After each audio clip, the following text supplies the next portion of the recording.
Welcome to Evil Unmasked, where the shadows of history reveal their darkest secrets. I'm your host, Sierra Elizabeth.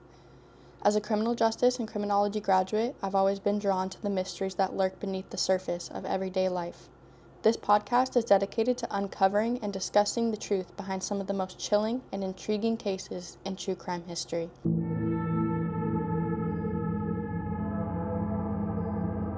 In each episode, we'll deep dive into a different case, exploring the evidence, unraveling the clues, and bringing you the stories of the victims and the relentless pursuit of justice. From infamous serial killers to unsolved mysteries, no case is too complex or too obscure for me to tackle. Welcome back to our deep dive into the Long Island serial killer case. In today's episode, we'll uncover the grisly discoveries of the bodies that ultimately revealed a serial killer lurking in the shadows. If you missed last week's episode, be sure to catch up on the haunting stories of the victims and their disappearances. It's essential to understanding the full scope of this chilling case.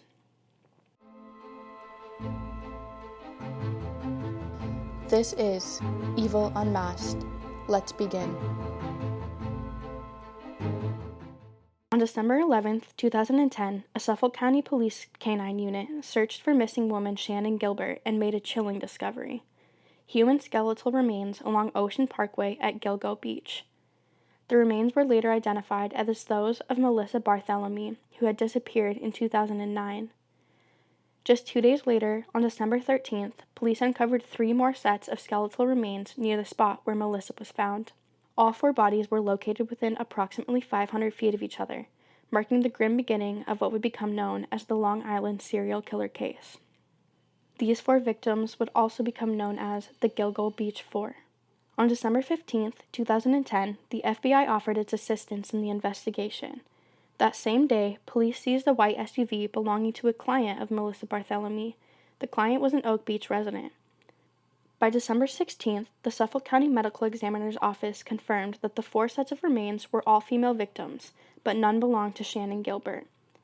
In a press conference, the medical examiner outlined the investigative approach being taken, including the use of dental records, DNA comparisons, and facial reconstructions to help identify the victims. On January 19, 2011, police revealed the identities of the remaining 3 victims: Maureen Brainerd Barnes, Megan Waterman, and Amberlynn Castillo.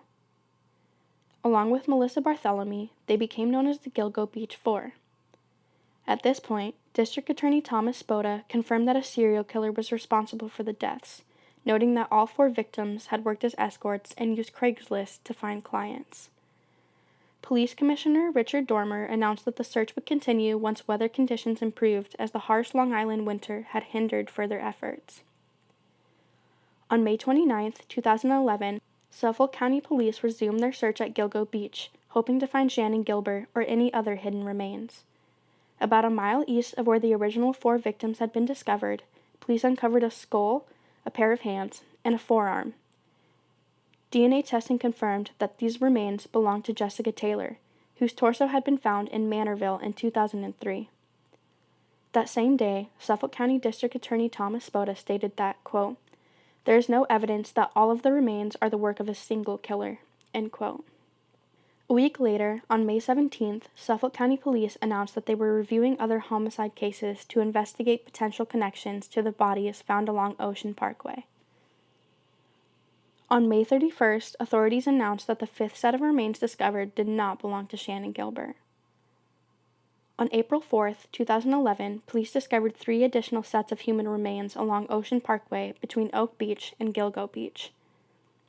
One set belonged to an Asian male, estimated to be between 17 and 23 years old, who was found dressed in women's clothing, suggesting that he may have been transgender. Standing around 5'6", the victim was missing 4 teeth and possibly had a musculoskeletal disorder that affected his gait. The cause of death was determined to be blunt force trauma to the head, and it was estimated that the remains had been there for about 5 years. In an effort to identify the victim, police released a composite sketch. In addition to the previously discovered remains, police found a skull, hands, and a foot, which they referred to as Jane Doe No. 6. Through DNA analysis, these remains were later linked to the Manorville Jane Doe, whose torso had been discovered in 2000. This connection suggested a chilling pattern of dismemberment and disposal across multiple locations. The final set of remains found that day belonged to a yet unidentified female toddler, affectionately named Baby Doe by investigators. She was discovered wrapped in a blanket, and while no immediate signs of trauma were visible, her tragic death raised numerous questions. Authorities estimated the child to be around 2 years old at the time of her death, and the fact that her remains were found near those of the other victims suggested a possible connection, although the circumstances of her death remain a mystery. Investigators were particularly haunted by the discovery of Baby Doe, as it introduced an even more heartbreaking dimension to the case. On April 11, 2011, Suffolk County Police uncovered 2 more sets of remains in separate locations along Ocean Parkway, adding further depth to the growing mystery surrounding the Gilgo Beach murders.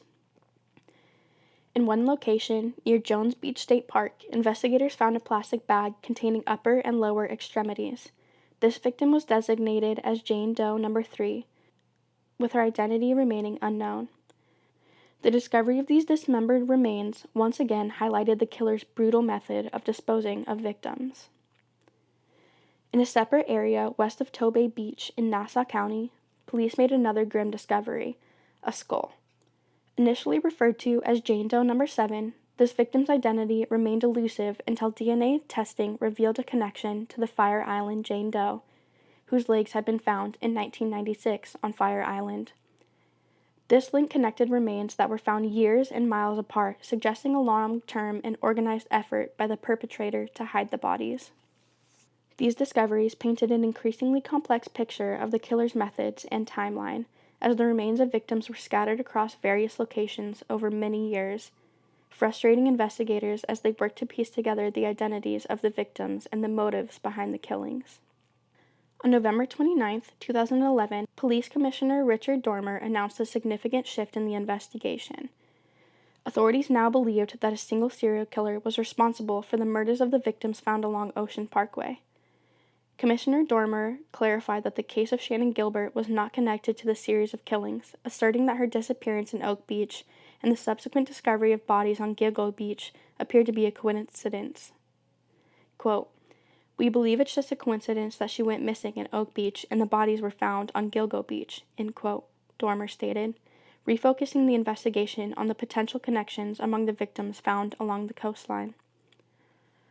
On December 6, 2011, during a search of an Oak Beach marsh, authorities discovered Shannan Gilbert's belongings, including her pocketbook, ID, cell phone, jeans, and shoes. Just over a week later, on December 13th, at 9:14 a.m., Shannan's body was found approximately a quarter of a mile from where her belongings had been located. Commissioner Dormer suggested that Shannan may have fled into the brush in a state of drug-induced panic, fallen, and died from unknown causes. However, Shannan's family remained unconvinced by the police's explanation. Deeply skeptical of the official narrative, they were adamant in their belief that Shannan had been murdered, holding on to their conviction despite the authorities' conclusions. Shannan Gilbert's toxicology screening came back negative for drugs, disputing authorities' claims that she had a drug-induced panic that led to her death. On May 1, 2012, Suffolk County medical examiners ruled her official cause of death as inconclusive. In 2014, forensic pathologist Dr. Michael Baden conducted an independent autopsy.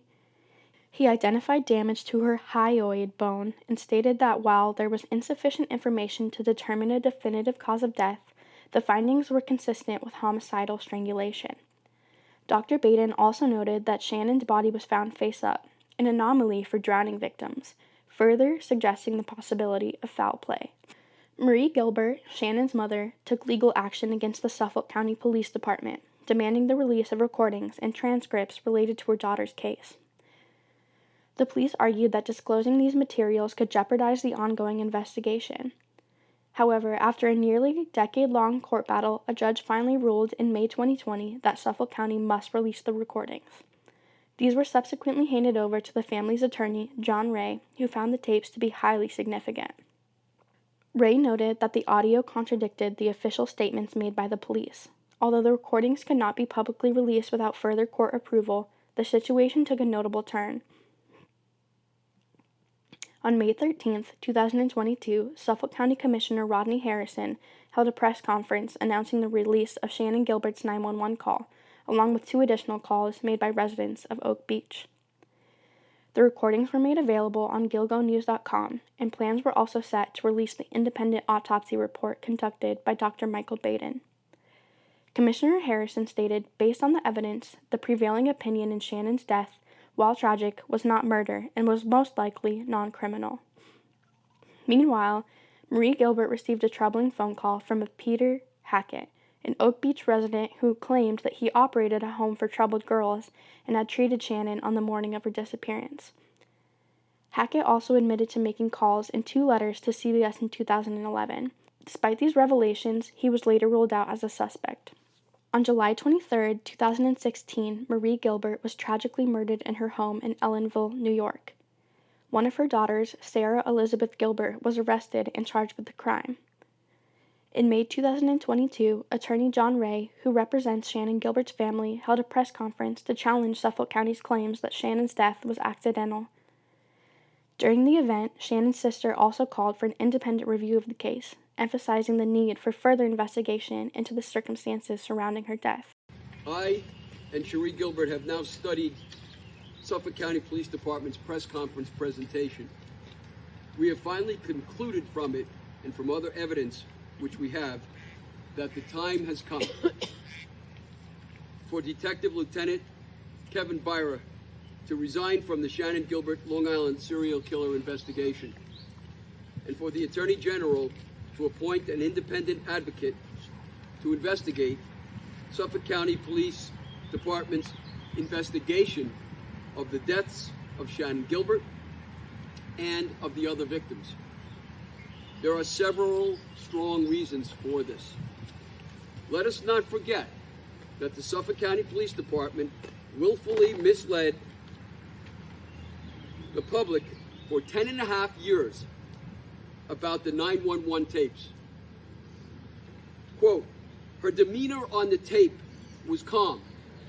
At no time during this call was she desperate. Shannon was not speaking as if she was in danger. In spite of this, she decided to run from the house and her driver, unquote. That's from Homicide Detective Vincent Steffen's letter to me and to Newsday in January of 2012. These assertions were utterly false. They were fake. Why were they made? The reasons why they had misled us have not been revealed. They need to be revealed. I plead with you, the press, and the public to demand that a full explanation of these years-long falsehoods should be made. Here it is. A sex worker who was nearby to a bramble thicket containing 9 murdered sex workers took the unusual step of calling 911 for 23 minutes because she believed she would be murdered, ran from the perceived killing site smack into a physical struggle, rendered sudden, blood-curdling screams, knocked on doors seeking help, then entered an impenetrable brambled marsh in the dark, removed her jeans in cold temperatures, abandoned her purse and phone directly behind Peter Hackett's home, then traversed the marsh by walking naked in 50-degree water in a long mosquito canal for over 1/4 mile and met an unknown quote-unquote tragic accident only 150 feet from the parkway, where she lay face up in death, unaided in getting there by anyone. Just a strange, strange coincidence, said the police. Yet they utterly rejected 2 sources of evidence of homicide. Dr. Baden's autopsy, with a broken hyoid bone-based conclusion that Shannon Gilbert's death was, quote, consistent with homicide, unquote, and all the eyewitness evidence of Shannon Gilbert falling into Peter Hackett's hands. Shannon Gilbert's hyoid bone's horns were snapped off, consistent with strangulation. And Shannon's hyoid bone has a significant hole drilled or poked right through the center. These sources, especially as to Hackett, Lieutenant Byra studiously ignored in his presentation. Furthermore, I walked the marsh back in 2012 using the same weather conditions during the same week, a year later, than Shannon Gilbert had walked. And with a woman who matched the size of Shannon Gilbert, we walked all the way from where the police said she entered the marsh to where Shannon's body was found. And I can tell you this, you could always see the houses on the south. You could even see into their dining rooms and watch them be drinking coffee in the morning. And you could see on the left side, only a few feet away, the roadway with cars going to work, and you could hear the rubber tires. There's no way that she panicked and got lost in the darkness and somehow, therefore, just dropped dead by herself out of the blue. Ray also released a comprehensive 45-page document which included a range of critical materials, a letter from a Suffolk County detective, testimonies from depositions given by various Oak Beach residents, the missing person report filed for Shannon in New Jersey, and an anthropological analysis of her remains conducted by the Forensic Anthropology Unit of New York City's Medical Examiner's Office. Additionally, the document contained phone records for both Shannon and Marie Gilbert, a toxicology report that showed no presence of drugs, and a photo of Shannon's remains, as well as the independent autopsy findings from Dr. Michael Baden. In December 2016, it was confirmed that Peaches and Jane Doe No. 3, the woman whose torso was discovered in a green plastic container in 1977 and whose extremities were found in 2011, were the same person. DNA testing was also able to establish that Peaches was the mother of baby Doe, whose remains were found just a week before Peaches. The FBI continues to pursue leads to identify both Peaches and her daughter, with the most recent investigation taking them to Mobile, Alabama in 2022. A Facebook post by Mobile Police revealed that the FBI was seeking information on Elijah Howell. The post, which included a photo of the distinctive Peaches tattoo, sought relatives and friends of Howell who lived in Pritchard, Alabama, with his wife Carrie and passed away in 1963. The FBI hoped that Howell's relatives might have information relevant to the case. Despite this effort, there has been no significant progress in the investigation to their identities. If you found this episode captivating, please subscribe and leave a review to help others discover my podcast. Be sure to tune in next week as we dive into the early suspects in the case. For updates and behind-the-scenes content, follow me on Instagram at evil.unmasked or on X at evil_unmasked. If you have any case suggestions or stories you'd like to hear, visit us at evilunmasked.com. Stay safe and keep questioning the world around you.